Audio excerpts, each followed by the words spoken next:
Hello, everyone. I'm Barbara Ham-Lee. Labor Day marks the unofficial end of summer. Vacation's over, kids back to school, work in full swing. So how are you feeling? In full control of your personal and professional life? Or are you wondering if there's something else? If you could have a stronger marriage, authentic friendships, or closer ties with your children? How about work? Would you like to advance or even move on to a totally different career? Do you know what you need to take your life to the next level?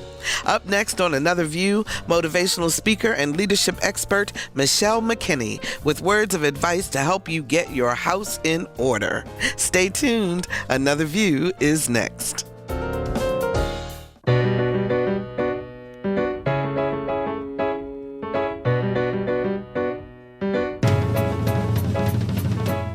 Discussing today's topics from an African-American perspective, this is Another View. Hello, everyone, and welcome to Another View. I'm Barbara Ham-Lee. On this beginning of the Labor Day weekend, holiday weekend, a lot of things going on, but the nation pays homage to two people who made quite a difference in America's life. Aretha Franklin, her funeral is going on as we speak, and Senator John McCain lies in state at the U.S. Capitol. And so our thoughts and prayers are with both of their families and all of us who were impacted by their contribution to our country. I also want to tell you a little bit about a program that kind of goes with our topic today. We're talking about getting your house in order, trying to have a blueprint for helping to organize your life professionally and personally. But there's a program in Hampton Roads that I think a lot of people may be very, very interested in. It's called Bank on Hampton Roads. And what it is a 10 months, monthly classes and one-on-one coaching to help you break free from living paycheck to paycheck, avoiding late payment and penalty fees, and keeping more money for yourself. Now, classes start in September, and they are located in Chesapeake, Norfolk, Portsmouth, and Virginia Beach. And you would just go to bankonhr.org to find out the start dates and the rest of the information that you need to know. Those of you who live in the St. Paul's area, so those would be the public housing communities of Tidewater Gardens, of Calvert Square, and Young Terrace, there is a special course just for you in your neighborhood. It starts next Wednesday, and it's always the first Wednesday of each month from 5:30 until 7 at Young Terrace Senior Center, which is on 804 Whitaker Lane in Norfolk, starting September 5th. So in order to register for that class, it's 757-441-2602, 757-441-2602. It is absolutely free for all of these classes. Anyone can attend. Those of you who live in the St. Paul's area, you have a class that is right in your neighborhood. So sign up. Pay attention, get that financial house in order. The book is called Get Your House in Order, Busy People's Blueprint to Putting Order in Their Lives, and it is dedicated to all of us who find ourselves in transition, be it in our personal or business lives. The author is Me'chelle McKenney, a Blueprint Leadership Strategist, owner of Third Degree Solutions, LLC, a John C. Maxwell speaker and coach, and she's a certified project manager professional. Wow, Me'chelle. Sounds like you have your life in order. Absolutely. No, yes. Be clear, it was hard to get there, but I'm finally getting things in order. So how are you this afternoon? Today with your listeners will help them out as well. Absolutely. And so there is a personal reason why you wrote this book. Tell us about it. So I was in a situation where I was burning out and spiraling out of control in my professional life as well as my personal life. And I ran away to Puerto Rico. And it was during Christmas, so that tells you how crazy that I must have really need to get away to get away like that. So when I was there, I was expecting to just have a breakthrough with myself on how do I get everything back together, because it just seemed like so many pieces. And what was brought to me was get your house in order. And to be honest, I'm a little OCD concerning my house. So I automatically was freaking out like, oh my gosh, they must have the house in disarray and I'm going to have to clean up when I get back. But what I realized, it wasn't that house. It was me, my own personal house. I need to get me in order. And I was like, oh, my God, something else I have to add to my to-do list. And I realized it wasn't really anything else to add. It was for me to change my mindset and my perspective on things. And so that's where I came up with that idea of get your house in order. And house stands for hope, opportunities, uniqueness, success, and expectations on your life. Absolutely. And it really is a workbook. I mean, it's you don't tell people what to do. You actually walk them through a process in order to set a blueprint for their life. But before you start that process, you talk about seasons and that there are 4 different seasons in our lives. Can you tell us about those seasons and what each season means so that people listening to us can start to think for themselves what season they're in? Sure. And the one thing I want to say about the seasons, because sometimes people think when I say seasons that they end when you die. Seasons go all year long. They change throughout the year. So in our lives, it doesn't start and then we die. We change all year long. So I just want to put that out there. The first one is spring. And when I think of spring, for me, it's about being free. Because the leaves are blowing, the wind is blowing, the sun is starting to come out.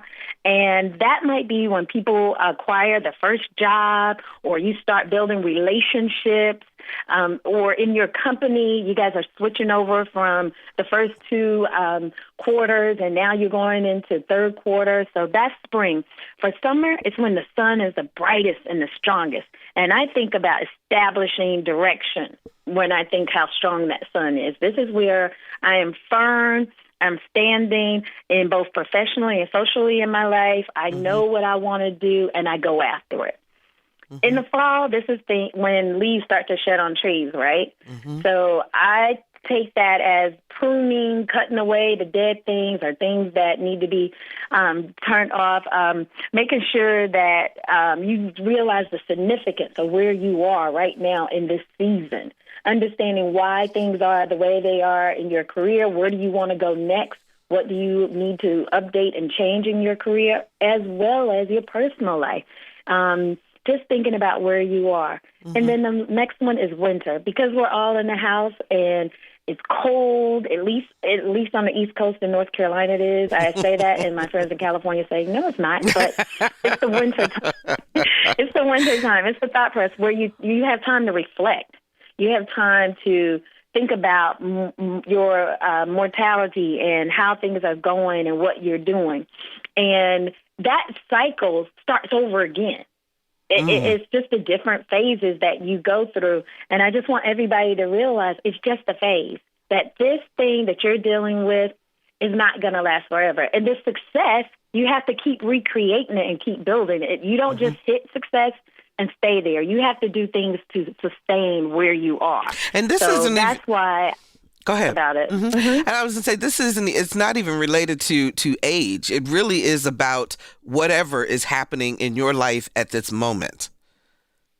Exactly. It definitely isn't an age thing at all. I mean, I thought I was young. I'm turning 50 next week. I'm not quite sure. I don't even care. I still got a lot of things to do, and I've enjoyed that I've had. So. Well, trust me, your 50s are fabulous, honey. You will love it. Thank you. I need that. Yeah, definitely, you will. So, all right. So let's talk about HOUSE because, as you said, it is an acronym for hope, opportunities, uniqueness, successes, and expectations. So let's take those in order. First of all, hope. We have to have hope before we can move forward on anything. Is that right? You really do. And, hope can go several ways. It can be just have a direction or a vision or a goal about your life. You have to believe in something. You have to believe that if you want success, hope for that success. If you hope for it, it makes you do things for it. If you want to lose weight or you want to get in shape, you have to focus on that and hope for that. If your marriage is in turmoil and you really don't want a divorce, you want to save your marriage, then start hoping for God to heal it or for you to change or your spouse to change, but you have to put things in practice. I don't want people to think that when I utilize the word hope, I'm saying, oh, just hope and it just happens. No, you got to do work. You can't just hope and feel. So for me in business, yes, I expect to excel. I expect to win. I hope that it's going to happen. So in order for me to hope, I start looking at people that are doing what I'm doing. I start reading material, information, so I become smart about it. And you just hope that, you know what, eventually this is going to kick in. Eventually, because I'm putting down the work, it's going to happen. So you got to have a belief in something, hope or belief or faith in something in order to start moving forward. Exactly. Okay. Exactly. You got to believe that you're able to do it. And that's the one thing. I can believe for you all day, but until you believe it, it doesn't matter. It's not going to happen until you actually believe it, take hold of it, and make it happen.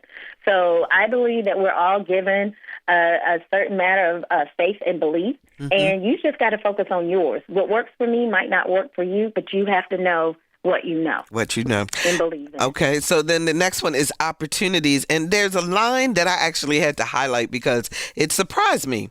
When you said in the book, you choose to succeed or not. You choose to be happy or not. What did you mean by that? Exactly. Life is all about choices. Whatever you choose, that's what you're going to do. I think a lot of people feel like, well, this is the plot that I was given, the plight I was given in life, and I have to accept it. That's a lie. You don't have to accept anything. You have been given choices and opportunities. You can decide if you want to wake up and go to work tomorrow or not. You can decide if you want to be hungry or you want to go out and get food so that you can survive and eat. It's about choice. Don't get me wrong. I do understand that things happen. They really do. But again, you gotta pick yourself up, dust yourself off, and try again. So for me, for opportunities, I feel like there's so many opportunities out there that we have to take advantage. I think sometimes what happens, we stay in our own little circle or in our little neighborhood. We don't realize all the opportunities that are available to us or the help or the aid that's out there. And that's one thing for me. I want to make sure that I educate people and say, hey, I just realized that this resource was there. Did you know about that? I mean, we have to be communal. We have to talk and we have to open up. But a closed mouth doesn't get fed as well. So when you say there are no opportunities, I always think, have you looked past your face and past your hand? Wow. Have you reached out and asked people for help and for guidance and direction? And even in the business world, when you think about people that are moving up in the companies, it's because they're asking the questions. They are making moves. They're reaching out to people and letting people know they exist. And they're also willing to help others. If you're just going to work, doing the work, you're not going to move. You're going to stay right there in a position. And people get mad and say, I do all this work and nobody's noticed it and recognizing it. Okay, then you need to get out, network, let people know what you're doing so that you can get those next opportunities. Because what happens, the opportunity arises, the first person they think of is the first person that's opening up. They see helping others, reaching out, explaining things. Be that leader in your organization, and that opportunity will happen for you. Will happen there. Okay, uniqueness. We are all unique. We're all different. We are. We are. I mean, we laugh when we think about the fact that we have this fingerprint. And this fingerprint, there's nobody else like it, right? There's nobody else like you. Even if you're a twin, you look alike, but there's something uniquely different between everybody. And sometimes I don't think we appreciate our uniqueness.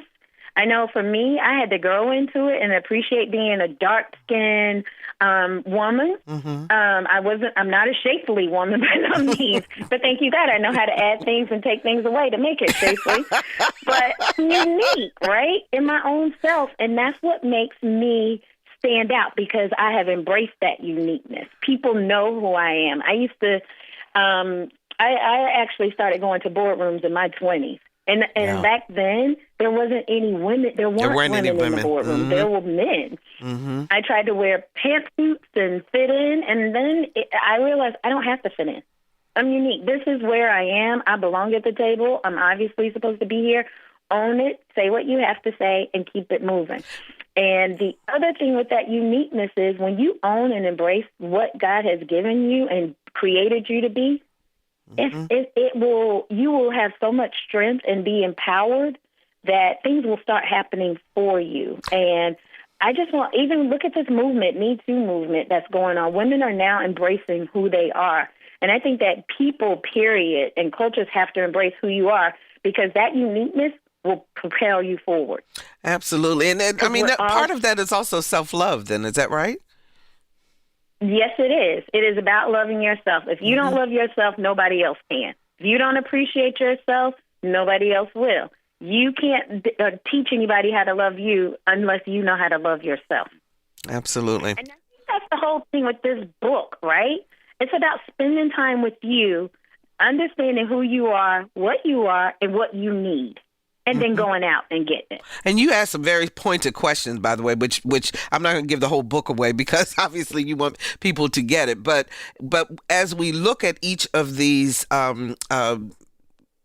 points, there are very specific questions that you ask the reader to actually sit down and write down, and to really think about where they stand along the continuum. So I love the success one because you have quotes in here from people who were talking about what success is. And my favorite one is, success is sitting on the 50-yard line at the Super Bowl. And that was your dad.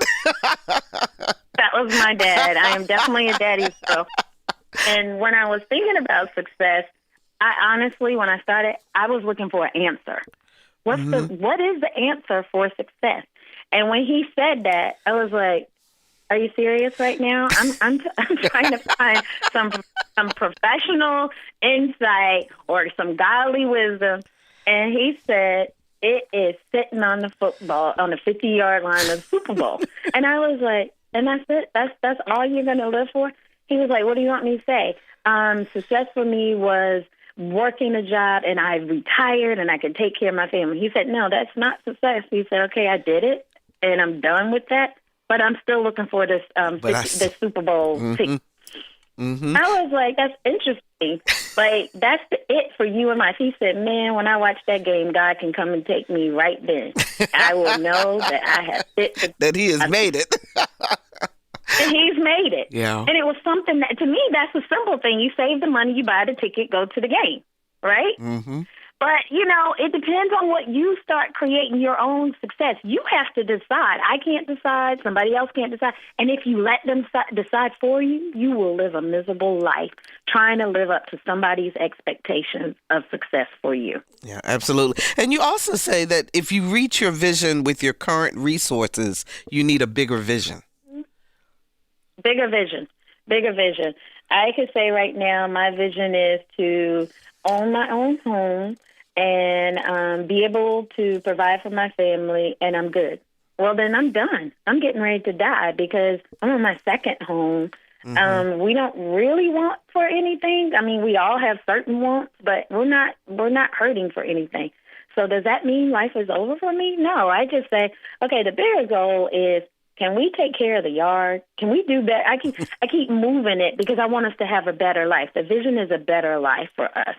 The vision for me is one, physically, is get in shape and stay in shape so I can stay healthy to live longer. So for me, that's success at that point in time, because success is going to change as you move through life. We're all going to change and strive to do different things. I don't think President Obama's life is over for him and success has ended. He probably said, success is going to be president of the United States. Well, he did that, and that's over. So what's his new success? I'm sure he's creating something new right now as we speak. It is so interesting that you bring that up, because I remember the day that I was named news director for a CBS affiliate, which was a major, major goal of mine professionally. And I remember sitting at a red light and thinking to myself, okay, now what? In other words, what was Right. going to be the next goal? Because I had done so much to focus on getting to that point. And when I got there, I celebrated, but there was that thought of, okay, now what do I do next? So I see what you're saying in Right. terms of you still have to keep striving and still keep moving forward. Okay, and the last one is expectations. What are expectations about? Before I answer the expectations, Okay. I want to just respond to something you just said about Sure. you were sitting there and you had to think what was next. See, it goes back to the seasons again. So once you hit it, you start over again with something else. So it's like a circle. You're going to keep going through those seasons. So the last Very one, interesting. expectations. So expectations. I expect to do well. I expect to succeed. I expect to have a healthy life, and I expect to be happy. Now, I say those with confidence because we sit in a chair and we expect it to hold us. Okay. We expect our kids to make a good grade on the exam because we took time to help them prepare for it, right? Or a father expects his son to do good in sports because he's been taking time to throw a ball outside with him. So I translate that into, if we can have expectations on that type of stuff, why can't we have expectations on our life? Absolutely. Why can't you be happy? Because if you expect to be happy, you do things to make it happen, right? So, like I tell my kids, I expect you to go in here and act like you got some sense at home training. Now, how can I expect that if I haven't did the work to make that happen? Right. So as you look at the house, okay, you can become completely overwhelmed because there's a lot to this. So how do you actually get started? You know what? You're right. Your house is huge. There's a lot going on. There's a lot of pieces that I might not have even opened the closet and let that bone fall out yet because I'm just throwing them in there. You start one day at a time. One step at a time. I used to use a cliche all the time that you have to bite the elephant one piece at a time. You also can't clean up the entire house some days. You focus on the bathroom, and you start in the bathroom, and you work your way out. So with this, you choose something. If it's the career that you need to focus on right now, I need to do better with connecting and bonding with my teams, well, then you do that. You spend more time networking intentionally about it. You spend more time saying, hey, how was your weekend? Or if they have children, you say, how's your daughter doing in basketball or cheerleading? Because you've heard her talk about that. Because taking the time to form those relationships elevates you later in your role at that company. Because people will say, she found value in me, she took the time to speak to me, and she made me feel good. And she seemed always happy. Because once you can separate that this is not, the people at work don't have to be your best friend, but they're your best coworkers in this job right now. Because the more you elevate them, the more they elevate you. The more you take time to help them, sometimes they help you, sometimes they don't, but hey, you at least tried, and it just is reciprocal, and sometimes it's not, but at least you're doing and making an effort. So when that promotion or when you're ready to move to a different position, you don't have to worry about somebody being your cheerleader. So, Me'chelle, pick some. Go ahead. No, I was going to say, so suppose you have an issue at work you need to work on as well as at home. I mean, do you pick one and focus on that, get that kind of under control, and then move over to the personal, or are you trying to run these concurrently? You know what? I am all about having balance in your life. I feel like you have to go home and deal with home, and when you come to work, you leave home at the door and focus on work. And I know that sounds harsh to some people, but you have to have a balance. And I know people at work are like, well, I'm in IT. I'm at work 12 hours a day. When I come home, I'm tired. But you knew that when you got married and you decided to have a balance. So you still have to try to work with what you can for each. Can you fix all the issues going on at home? No. Again, choose one. Focus on that this week. Next week, try another one. Go back to work the next morning. Say, I'm leaving home at the door. Let me, what do I always tell my team? It's showtime. Let's go up here, do this job the best of my ability. Because I told them for 8 hours or 12 hours a day, I was going to give them X time of my focus. And now that's over. I'm walking back and I'm putting my family hat back on. Absolutely. If you're just joining us, we're talking with motivational speaker Me'chelle McKenney, author of Get Your House in Order, Busy People's Blueprint to Putting Order in Their Lives. 440-2665 or 1-800-940-2240 are the numbers to call to join our conversation. What season are you in? Do you need some help trying to figure out how to navigate and make your life a better life? 440-2665 or 1-800-940-2240. So, Me'chelle, I know that you specialize also in all of the work that you do in leadership. So my question to you is, can anyone be a leader? And if they are a leader, does that necessarily mean that they're out front? No. Okay. So yes, anybody can be a leader. Mm-hmm. You can be any age and be a leader, because leadership is all about the influence. Who are you influencing? Now, that doesn't mean are you a great leader or a bad leader, because sometimes influence might not be that positive, but you're still a leader in your own right. Mm-hmm. And I say that because, people will say, well, what about the drug dealer on the corner? Is that person a leader? Yeah, he has a lot of followers. Yeah. He really is a leader. Is it a positive? No, it's not. We all know that's not positive.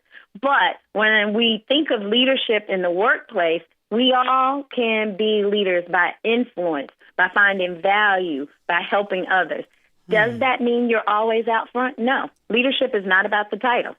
You can be the person cleaning up the custodian in the building and still be a leader, because you're showing value. Do you need any help? Do you need any paper? What do you need? And that person becomes a leader in their own right. Mm-hmm. And it's about the leadership.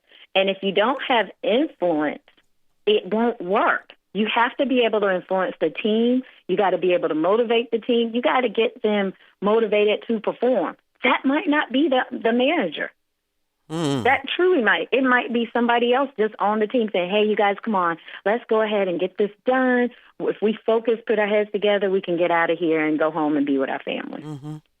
So what's the biggest pitfall that most leaders fall into? Is there, as you've done your studies on all of this, is there one area that the majority of people who are in leadership positions tend to do that sabotages their success? Sometimes in companies, mm-hmm. the leaders, they get stagnant. Mm. They are doing great when they first get there. They motivate the team. They move them to the next level. You'll see their brand strategy, everything change, and it's growing. That person gets comfortable and they get stale. Mm. You have to keep leading. You can't lead and stop. You have to keep leading. You have to keep creating leaders to replace you and come behind you. We also have leaders sometimes that they enjoy the success of it, but they forget to lead. So they enjoy the title and the perks, but they forget to do the work. Yes. Right. They did it to get there, and then once they get there, they forget. And that's why we do leadership training. Retooling, reminding them that it's not just because you're the VP. Yes, you have that title, but you got to be the VP. Mm-hmm. You still got to empower. You still have to coach. You still have to motivate the people that are doing the work. Because if you have a great team, then you're great. Your team can only be as great as you lead them. And you can think about that when you look at companies and the companies aren't doing well. Who are the first people they cut? Yeah, the leadership. That's true. They changed the leadership out. They want somebody fresh to come in with fresh, new ideas.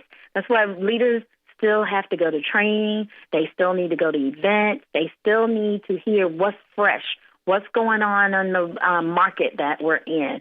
How are people utilizing it now? What are our competitors doing? So that when I go back, I can tell my team, hey, let's think about doing it this way. There's another way we can do it. We did it that way for 10 years. Let's try this now. You also have to think about the multiple generations that are coming up under this leader. What worked for you and the baby boomers is not going to work for the Generation X, the millennials, and so forth. Mm-hmm. You have to navigate that water as a leader and figure out what motivates each of those groups in your workplace. So as the leader of your household, do you also have to go back for training every now and then? You know what? We have to sometimes as women, we do. Training in that we have to get with some wisdom. Mm-hmm. We have to get some people that have been there, making it happen, do it, and say, look, this marriage thing is hard. I don't know if I'm going to be able to stay for the long haul. I don't know if I can't do this kid. This teenage year is killing me. How did you make it through? Mm-hmm. And that's by finding the right leaders in your area, the right groups, the right people that you trust and that can be trusted and that are doing it in a positive, successful way. Not just any old everybody that's doing it too. We all know people that are mothers, that are wives, and we're all trying to learn and figure this out. But you have to find some people that have had success in it, that are doing it, like great mentors where you can mentor up and mentor down, or reverse mentorship. 440-2665 or 1-800-940-2240. Are you in a leadership position? Do you need some ideas on how you can retool to be the best leader you can be? Give us a call, 440-2665 or 1-800-940-2240. So what are some of the warning signs that we need to pay attention to that may indicate that our leadership skills need sharpening? Because I think sometimes we don't realize as leaders that we're falling apart. Yeah, the team will not tell be you as engaged. The team won't tell you sometimes, depending on your role and title. Mm-hmm. But you'll start seeing it. They're not as engaged. They're not as active. You don't see a lot of things being produced the way they used to, and people will not continue to generate ideas. And you have to watch that as the leader. Let's look at a basketball team. When they start trading the players, they're watching those players. They're seeing how they're performing on the court. They try to coach them, make them better, help them in the areas they're lacking. Mm-hmm. When they realize I've coached them, I've tried it, and they still see that they're not hitting it or they're not connecting with the team or they're not excelling the way they used to, that's when I have to step back and say, am I not leading effective, or is he not receiving, or is something going on with them? And as a leader, I have to pull them aside and ask, what's going on? Or, what can I do to help you excel? And if it's the entire group, something's going on. There's a disconnect between the leadership and the people. So I have to look at it and say, what can we do? I noticed that this is happening on our team. How can we effectively make this better? Leaders have to be vulnerable and have tough skin to be able to handle what that team says back. And that's hard. And some leaders don't want to hear it. They want to hear, I'm the manager. I have the position. You listen to me. Well, your team will derail you quicker than anything. Wow. 440. So you have to be. Go ahead. Finish your sentence. I was just going to say, you have to be careful with that. Okay. We had a phone call. Chris didn't want to stay on the line, but wanted to know whether, how do you know when to be a leader and when to be a follower? It's a good question. When do I lead and when do I follow? Mm-hmm. Sometimes I have to actually, first of all, as a leader, you got to get to know the people on the team, right? Mm-hmm. And once I know their strengths, what they want and what their wants and desire are for that team, I can leave them and say, this is the goal, this is the vision. But then I fall back and say, how do you guys think we need to get there? What steps do you think we should take? And I will take everybody's ideas and concepts. If I feel that person's stronger at that than I am or another person on the team, I will say, hey, why don't you lead us through this process? You know a little bit more than we do, so we want you to lead and guide us through this. Okay? In a company, it's a little difficult because you own the company. You're supposed to be the leader. But I also challenge the owner to say, you hire good people to work for you. Allow them to take a chance and be responsible for different pieces. That's why you made that person a manager. You made this person the finance leader. You can't just say, I don't like the way you guys are doing it, and I'm coming back, taking it back. You got to work and develop them and let them develop you to create it. Because the leader in title is only there to guide the direction. They're not doing the work. Right. You're guiding and directing. So sometimes you have to fall back as a leader and let that team do the work. Are there differences between male and female leaders? Do you notice any major differences? Did you ask me that? Well, I think I know what you're going to say, but I don't know. Yes, there are. Okay. There are differences. Okay. I have realized that with men, I have to just tell the facts and no detail.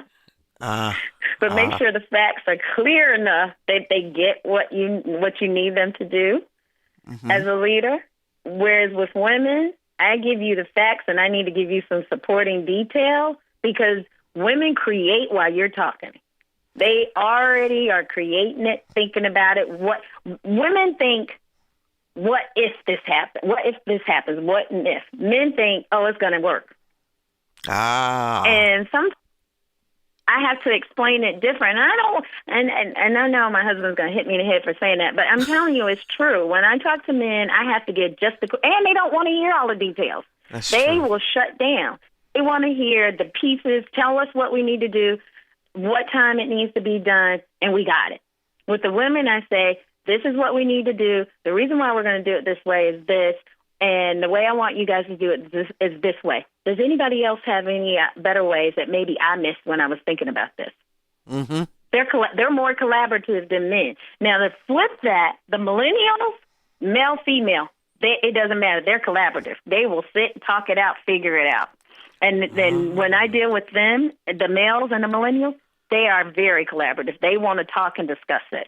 So that's new. And I think that's going to take the business world by storm right now. And you're going to see a lot more companies, instead of leading top down, it's going to be reversed. From bottom up. They're going to have a lot of different little pods of leaders. And it's going to be a reverse leadership. Because the wisdom is different because technology is there now. So you have several different avenues to do it better, quicker. But you need the wisdom from the older people to understand why it even was being done that way before to help you build it that way. To help you get to the right place. Okay. Mm-hmm. Exactly. Wow. I hope I answered your question. No, you did. That's very, very interesting and there is a difference in the way that workplaces are being handled now in terms of collaboration and bringing people together, and not so much top down as it has been in the past. But so in the book, you talked about some additional tools that we need in the toolbox after we've kind of got the house in order, or we're working on getting that house in order. And those are communication, networking, and leadership. So communication, what do you mean by that? So now I got myself together, but nobody else knows that I figured it out and that now I know what I want. I have to be able to communicate that, right? And I'm not saying come out and say, hey, world, I know who I am. I know what I want. No, that's not it. You're going to communicate verbal and nonverbal. I'm going to communicate now walking in this strength and in this empowerment that I've given myself. Meaning that when I come into work tomorrow, doesn't matter what's going on, how crazy it is, I'm motivated to say, I can do all things through Christ. I'm motivated to say that, you know what, yeah, that was a problem. Let's figure out how we're going to work through it. Or I thought about it. I'm not coming in and saying, oh, my God, I don't want to deal with this today. Did that happen again? They're going to see that change because I'm acting and I'm moving differently. I'm speaking differently. I'm not coming home arguing with the kids. I'm telling them this is what you're going to do, the end of the story. We're not going to go back and forth like that anymore. I'm not going to be bickering with my husband and yelling and cursing him out. Sorry, but sometimes I did. Now I'm going to fight him a different way. I'm going to pray about it. So it's a change. So communicating the change that has happened from within. Within, exactly. And communicating that out. And like I said, teaching people how to respect you and how to work and deal with you. So it's how you're communicating and what are you giving off? What are you giving off? And are setting boundaries a part of that also? Almost definitely. You have to set boundaries. And when we were talking about earlier having a balance in your life, that's the boundary I had to set for my life. Because I used to tell my coworkers, if you go home and you're working on it and you can't figure it out, give me a call. Well, that's not fair to my family when they're calling me around 8:30, 9 o'clock, because now they're looking at a technical program, and can you get on the call and help me out? I don't do that anymore. I have a boundary. Can't do it. Sorry. Let's get together in the morning and see what we can do. But, I also have to have boundaries in relationships and with friendships and stuff. Where does the boundary start and where does it stop? With my own family, where does the boundary start and where does it stop? So if I don't create those boundaries, nobody will care, and they will do and get and suck me dry, and my cup is empty. Yeah. But, a lot of people think that back to the workplace for just a moment, if they think that if you don't say, call me if you need additional help or whatever, that you're not being a team player, or you're not a part of the team, or you're not focused on that project. And you're saying that's not necessarily true. That's not necessarily true. And I get it that sometimes when you're down in the crust of a project and it's going live in the next couple of weeks, I'm going to have to give up some of my family time and get that project on track or get it going. So I'm not saying every now and then you might have to take the late night calls, but when you start doing it every single night and every single day, you have no boundaries. You have no balance. It's all business, and something else is suffering in your life. Gotcha. So you have to have a balance. Every now and then, yes, you definitely are going to have to do it. Yes, you got to take one for the team, but not all the time. It's okay to say, you know what, unfortunately, I'm not going to be able to do it tonight. I'm going to my son's basketball game. Because the thing is, your son's going to grow up and the basketball games won't happen again. The job, you can get a job. I mean, you always have a job until you decide to leave. And you know what? Because I didn't come that one particular night, I think I've participated more than enough to take that one night off. Right, exactly. So, and you should not feel guilty about it if you do that. No. No, you won't if you've been doing what you're supposed to do. Yeah. Now, the guilt comes when you allow other people's feelings and ideas and thoughts affect your life. Their perspective. And I'm not saying that you ignore people's perspective, but you have to know that I have given it my all. I've done everything that I can. I deserve to take this one night. Okay. Now, if you've been half-stepping, haven't been taking care of business, doing what you need to do, then you're going to be a little worried because you know that you haven't been doing it. You're going to have an issue. Okay, networking. What's the right way to network? And we got about 5 minutes left in this interview.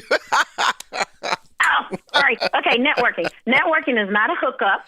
Networking is not about everybody helping you. Networking is finding value and helping others connect to people that can help them move forward. Is that good? Okay. All right. You can slow that down just a little bit. Break that down a little bit more for people. Because I think a lot of people think, well, if I'm networking, that means I have to go to the dinner party or I have to go to the cocktail hour and talk to people and pass out my card. That's not true networking. That is not true networking. True networking is forming relationships. It's about finding that value. You can't go to an event, pass out cards, and be like, I met 10 people and expect 10 things to happen. Number one, be intentional when you go to that. Have an idea exactly who you want to meet, why you want to meet them, why you need to talk to them. You have conversation with them. You ask them if you can get the card, one, so you can get their contact information. Is it okay if I follow up with you and continue this discussion? Because I don't want to monopolize your whole night, right? So you get the card, you leave them, you follow up. I just wanted to say hi, see how you're doing, wonder if you had some time. Now, if they've told you they're going on vacation or they're traveling the next 2 weeks, hey, can we get this on the calendar so when you get back in town, we can get together and talk? Because I really enjoy meeting with you. And when you're networking and they say things, you need to remember those things and understand those things. Does that mean that network or that connection is going to be fruitful right now? No. It might be a while, and you have to keep nurturing it. You can't, somebody told me you can't network, meet somebody, and then a year later call and say, hey, can you help me out with? First of all, I don't know who you are. Exactly. I have don't no know idea. What you're talking about. And how dare you call me and ask me that? Yeah. So it's something you have to be intentional about and work on. So when people tell me they have 1,000 cards, there's no way you can network with 1,000 people at one time. Get a couple, focus on them, nurture those, form relationships, and see how it will grow. Mm-hmm. And those people will pitch you, and that network keeps extending and extending. And the other piece, too, is the whole idea of, as a leader, a lot of times you're invited to, a variety of things. I mean, you really have to kind of focus that at some point, don't you? You really do. You can't. So are you asking me that because I just hit that pitfall where I can't go to everything and I can't participate in everything? No, I have to actually, be intentional? I'm asking you because I know that that's what's happening to me. And I know I just cannot be at everything. And it's difficult to pick and choose, and you don't want to hurt anyone's feelings. But at the same time, you're one person and you can't be at everything. Exactly. And you do have to be very intentional and focused. And then you have to explain to that person. And most people that are networking as well and in the same situation, they understand when you talk to them. Just explain, you know what, I did 3 events this week. And I realize I can't do that. I can do 2. Yeah, because I still have to do my job and my work. So the book is... and go to... Go ahead. The book is called Get Your House in Order. Where do we find it? On Amazon. Okay. On Amazon. It is on Amazon. You can look, search under Get Your House in Order. You can search for my name, Me'chelle McKenney, or Me'chelle Degree McKenney, and it's all E's in my name. So it's Mechelle, Degree, Degree, McKenney, McKenney. Exactly. And it is called Get Your House in Order. It's a wonderful book where you have an opportunity to actually do some homework and really figure some things out. One last word of advice in 1 minute that you would give to people in terms of getting their house in order. Take the time and focus on you. Once you have you together and in order, everything else will fall. It will be right there at your feet. You'll have success and more success. So all I can tell you is that for me, once I got my house in order, everything else just started propelling forward and moving forward. Thanks. I can't help anybody else. You can't be successful in anything if you're not in order. So get your house in order. Thank you, Me'chelle Degree McKenney. Get your house in order. We appreciate you spending some time with us here on Another View, and we'll be right back.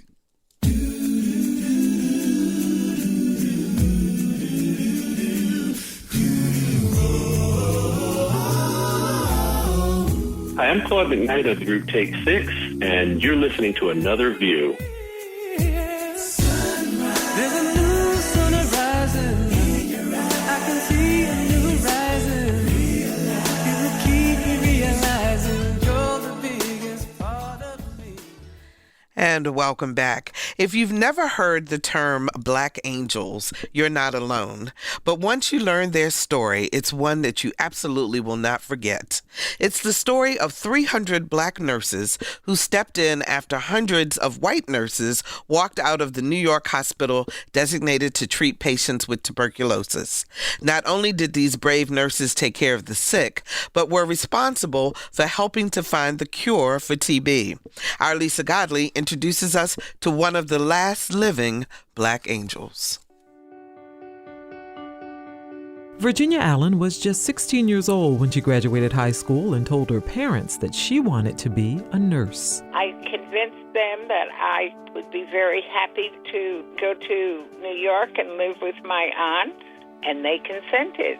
My mother's sister was a registered nurse here on Staten Island, and that's how I got to Staten Island and started working at Seaview Hospital. The year was 1947.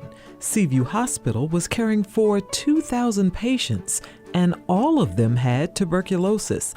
After an intense training, Virginia came on board as a nurse's assistant. I worked in the children's building. That was the newest building after the initial buildings were built. I enjoyed working with the children. They were like any other child, like any child at home, except they were in the hospital. And I learned how to braid hair, make beds, We read to the children, helped them with their homework because we had an on-site school for them. But I was too young to even understand the gravity of it. While the nurses were Black, the patients were a mixture of races. And there was no breaking the rules when it came to providing care in this environment. When we were working with contagious patients or doing procedures with the patients, we wore masks and gloves and a gown and practiced sterile technique. Virginia Allen says even with so many precautions in place, some of the nurses contracted TB and died. It was a big pandemic. I didn't realize it at the time, but it was quite a contagious hospital. Black Angels was the nickname given to these courageous nurses by their patients, but their contribution was more than just one of caregivers. These dedicated healthcare workers are now being recognized for the role they played in nursing science, work that led to finding the cure for tuberculosis. I helped the nurses or doctors collect sputum from the patients and, of course, blood and stool samples. That was tested to find out if they were still actively positive or negative, or if their condition was improving. When Denitra Hampton, who is also a nurse, heard Virginia Allen speak at a museum on Staten Island, she knew the story of the Black Angels was one that had to be captured on video and told to a broader audience. I have had so many people, whether it's at the CNA level to the PhD level, none of them have heard of this story. And so now, having the opportunity to bring it to screen is going to be one of the most historical events in the profession. So it's an honor. To help tell the story, Denitra not only reached out to the last 2 surviving Black Angels, but got to visit Virginia Allen at home. And why is that significant? Because Virginia now lives in one of the hospital's old nurses' dormitories that was renovated into apartments. I have an emotional connection with this place.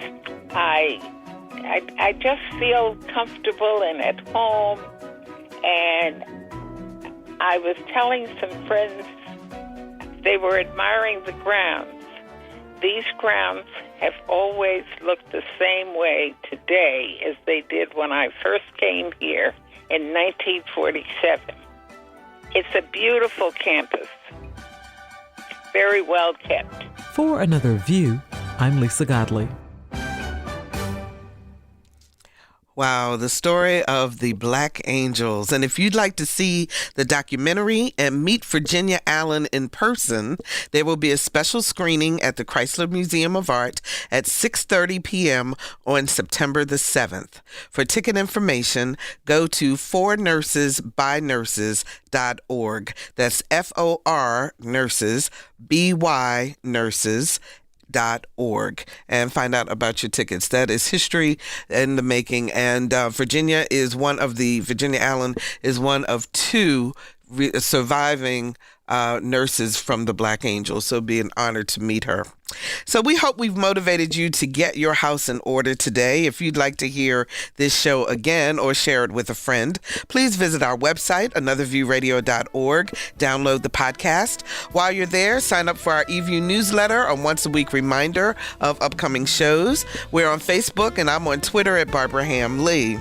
Next week on Another View, WHRV's very own Jay Sennett stops by to share his latest musical endeavor called the Americana Groove Project. It showcases yet another dimension of Jay's talent. Our theme music was composed and performed by Jay Sennett. Special thanks to Jonah Grinkowitz, producer of Hearsay with Kathy Lewis, for sitting in for Lisa Godley. Our audio engineers Todd Washburn and Janae Jackson answered our phones. I'm Barbara Ham Lee. Enjoy the holiday weekend, and thank you so very much for listening to Another View.